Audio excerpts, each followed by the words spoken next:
Hello viewers, welcome to our channel. ప్రస్తుతం మనతో పాటు ఉన్నారు వంటింటి నేస్తం, మనందరికీ తెలిసిన వ్యక్తే డాక్టర్ చిట్టిబొట్ల మధుసూదన్ శర్మ గారు. సార్తో మాట్లాడేద్దాం. నమస్తే సార్. నమస్తే సార్, ఒక డౌట్ ఏంటంటే డయాబెటిక్స్ రాగానే అందరూ అంటూ ఉంటారు రైస్ అవాయిడ్ చేయండి, ఎక్కువ రోటీస్ పుల్కా లాంటివి తినండి అని. ఈ మధ్య కాలంలో ఎక్కువ వింటూ ఉన్నాను పుల్కా.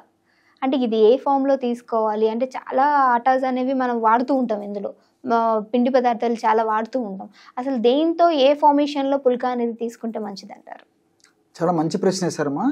నిజంగా వేలాది మంది లక్షలాది మందికి ఈ టిప్ ఉపయోగపడుతుందమ్మా. ఇన్ఫర్మేషన్ కూడా చాలా మంది అవగాహన పెంచుకుంటున్నారు, ఆరోగ్య స్పృహ పెంచుకుంటున్నారు. మరి షుగర్ రాకుండా ఉండేందుకు జాగ్రత్తలు పడుతున్నారు, షుగర్ వచ్చినప్పటికీ దాన్ని కంట్రోల్ ఉంచుకుందుకు జాగ్రత్త పడుతున్నారు, వెయిట్ పెరగకుండా ఉండేందుకు జాగ్రత్త పడుతున్నారు. ఈ జాగ్రత్తలో భాగంగా చాలా మంది ప్రతి ఇంట్లో కూడా 190% మంది రాత్రిపూట అన్నాన్ని మానేసినారమ్మా. సో రోటీ కానీ చపాతి కానీ పుల్కాలు కానీ ఇవి తినడం జరుగుతుంది. సరే, ఇవి కొంతవరకు మంచిదే, కానీ దాంతోనే పూర్తిగా వాళ్ళు సాటిస్ఫై అవ్వాల్సినటువంటి పరిస్థితి కాదమ్మా. ఎందుకంటే ఈ గోధుమ పిండి మైదా పిండితో చేసినటువంటి పదార్థాలు యాజ్ యూజువల్గా వాటితోనే తయారు చేసినటువంటి పదార్థాలు మరి ఆరోగ్యానికి మంచిది కాదు. మరి షుగర్ను కంట్రోల్ చేసేటువంటి పరిస్థితి ఏర్పడి ఉండదు. బియ్యంతో పోల్చుకుంటే మంచిదే, కానీ మరి ఇవే సంపూర్ణమైన ఆహారం అని చెప్పేదాన్ని కూడా లేదమ్మా. ఎందుకంటే ఇందులో కూడా పిండి పదార్థాలు విపరీతంగా ఉంటాయి. మరొకటి ఏంటంటే మనం వాడేదంతా ఈ యొక్క పాలిష్డ్ ఫుడ్. సో గోధుమ పిండి పాలిష్డ్, మైదా పిండి గురించి మరి చెప్పనక్కర్లేదు. సో ఇందులో ఉన్నటువంటి ఈ గ్లూటెన్స్, గోధుమ పిండిలో మైదా పిండి ఉంటే గ్లూటెన్స్, అదేవిధంగా మైదాను తయారు చేసేటప్పుడు వాడేటువంటి అలాక్సాను, ఇవన్నీ కూడా ఈ ఇన్సులిన్ ఉత్పత్తిని తగ్గించేస్తాయి. అంటే మన దేహంలో ప్యాంక్రియాస్ అనేటువంటి గ్రంథి నుంచి ఇన్సులిన్ అనేటువంటి హార్మోన్ ఉత్పత్తి అవుతుంటుంది. ఈ హార్మోన్ అనేది చాలా చాలా అవసరం అమ్మా. సో షుగర్ వ్యాధి నియంత్రణలో ఉండాలన్నా, షుగర్ వ్యాధి రాకుండా ఉండాలన్నా ఈ యొక్క ఇన్సులిన్ అనేటువంటి పాత్ర చాలా చాలా ఉంటుంది అనమాట. సో ఇన్సులిన్ సరిగా ఉత్పత్తి కాకుండా చేసేస్తాయి. ఉత్పత్తి అయినటువంటి ఇన్సులిన్ కూడా సరిగా పనిచేయకుండా కూడా ఈ గ్లూటెన్ ఇలాంటి పదార్థాలు, అలాక్సాన్ అంటే రసాయన పదార్థాలు పనిచేస్తాయి. చాలా మందికి తెలియదమ్మా. సో అన్నం మానేసినప్పటికీ మరి పుల్కాలు చపాతీలు రోటీలు తిన్నప్పటికీ ప్రాబ్లం మాత్రం తగ్గదు. మేము ఎంతో వేలాది మందిని చూసిన తర్వాతనే మరి ఈ ఆన్సర్ కూడా మీరు అడిగారు కాబట్టి చెప్తున్నామా. సో మీరు చాలా మందిని గమనించండి, షుగర్ వ్యాధి ఉన్నటువంటి వాళ్ళలో పాపం రాత్రిపూట అన్ని మానేసేసి మల్లెపూలు లాంటి అన్నాన్ని కూడా వాళ్ళు మర్చిపోయేసి దానికి దూరం అయిపోయి కూడా ఇలాంటి తింటుంటారమ్మా. అయినా కంట్రోల్ అనేది ఉండదమ్మా కొంతమందికి. సో దీనివల్ల ఆశించిన ఫలితం ఎక్కువ శాతం మంది ఉండదమ్మా. సో అంతేకాకుండా ఈ మధ్య కాలంలో మరి షుగర్ వ్యాధిగ్రస్తులు కూడా విపరీతంగా పెరిగిపోతున్నారు అన్నమాట. చిన్న వయసులోనే షుగర్ వచ్చేస్తుంది.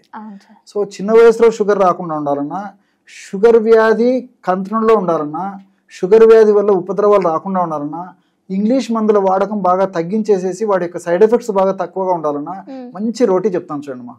ఈ రోటీ కూడా మల్టీగ్రెయిన్ రోటీ తయారు చేసుకోవచ్చు, మల్టీ మిల్లెట్ రోటీ తయారు చేసుకోవచ్చు. కాబట్టి కేవలం గోధుమ పిండే కాకుండా గోధుమ పిండి కూడా ఒక అడిషనల్ గా వాడుకోవచ్చు అమ్మ. వీటిలో యాడ్ ద్రవ్యంగా వాడుకోవచ్చు తప్ప కేవలం గోధుమ పిండి కానీ అట్లా పనికిరాదమ్మా.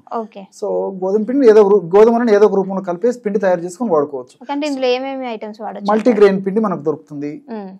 అండుకొరలు, సామలు, కొరలు, అరికెలు, సజ్జలు, ఇవన్నీ ఏది ఎవరికి కావాలంటే వాడుకోవచ్చు. జొన్నలు. సో అదే విధంగా ఈ గోధుమలతో పాటు ఈ యొక్క మల్టీగ్రెయిన్ ఇలాంటి దీనికి సంబంధించిన కూడా వాడుకోవచ్చు. సో ఏ పద్ధతిలో ఒక మిషన్లో పట్టించేసేసి ఫైబర్ బాగున్నటువంటిది పాలిష్ చేయకుండా యాజ్ యూజువల్ దొరికేటువంటి పిండితో తయారు చేసుకోవచ్చు. ఏ విధంగా తయారు చేసుకోవాలమ్మా? ఉదాహరణకి రెండు మనం పుల్కాలు కానీ 2 రొట్టెలు కానీ తయారు చేసుకోవాలంటేమా అందులో 2-3 టీ స్పూన్లు పనసకాయల పొడి కలపాలమ్మా. పనస పండు షుగర్ ని పెంచుతుంది, పనసకాయల పొడి షుగర్ ని తగ్గిస్తుందమ్మా. చాలా మందికి తెలియదమ్మా ఇది. సో పనసకాయలు అనేసరికి భయపడతారు. పనసకాయల పొడికి షుగర్ ని తగ్గించేటువంటి శక్తి ఉన్నట్లు. అందులో జీడి ఉంటుంది, గింజ ఉంటుంది, అదా లేకపోతే పనస తొనలమ్మా. తొనలు. ఓకే. పనస తొనలో ఎండబెట్టేసి పౌడర్ చేసి అమ్ముతుంటారు. సో మనకు మార్కెట్ లో ఈ మధ్య కాలంలో బాగా దొరుకుతుందమ్మా. మనసుంటే మార్గం ఉంది అన్నట్లు మనకు ఆన్లైన్ లో కూడా తెప్పించుకోవచ్చు. సో పనసకాయల పొడికి అంత శక్తి ఉందన్నమాట. మంచి genuine company, original company, standard company వాళ్ళు తయారు చేసేటువంటి పనస పొడిని మనం తెచ్చుకొని ఆ పనస పొడిని 2-3 టీ స్పూన్లు ఈ పుల్కా పిండిలో కలిపేశారు. అదేవిధంగా 1 టీ స్పూను వేయించినటువంటి మెంతులను చూర్ణంలాగా తయారు చేసుకుని ఆ పొడి కలిపేసేయాలమ్మా. సో మెంతులను ఒకటిసారి వేయించేసి చూర్ణంలాగా తయారు చేసి పెట్టుకుని ఆ చూర్ణాన్ని కలుపుకుంటే సరిపోతుంది. సో 2-3 టీ స్పూన్లు పనస పొడి, 1 టీ స్పూన్ మెంతి పొడి కలిపేసి నీళ్లు కలిపేసి కాసేపు నానబెట్టేసేసి ఆ పిండితో మరి రోటీలు కానీ పుల్కాలు కానీ తయారు చేసుకుని తీసుకోవడం వల్ల చాలా అద్భుతమైన ఫలితాలు కలుగుతాయమ్మా. ఎందుకంటే పనసలో 32% ఫైబర్ ఉంటుందమ్మా. సో షుగర్ వ్యాధిగ్రస్తులకు ఫైబర్ చాలా చాలా అవసరం.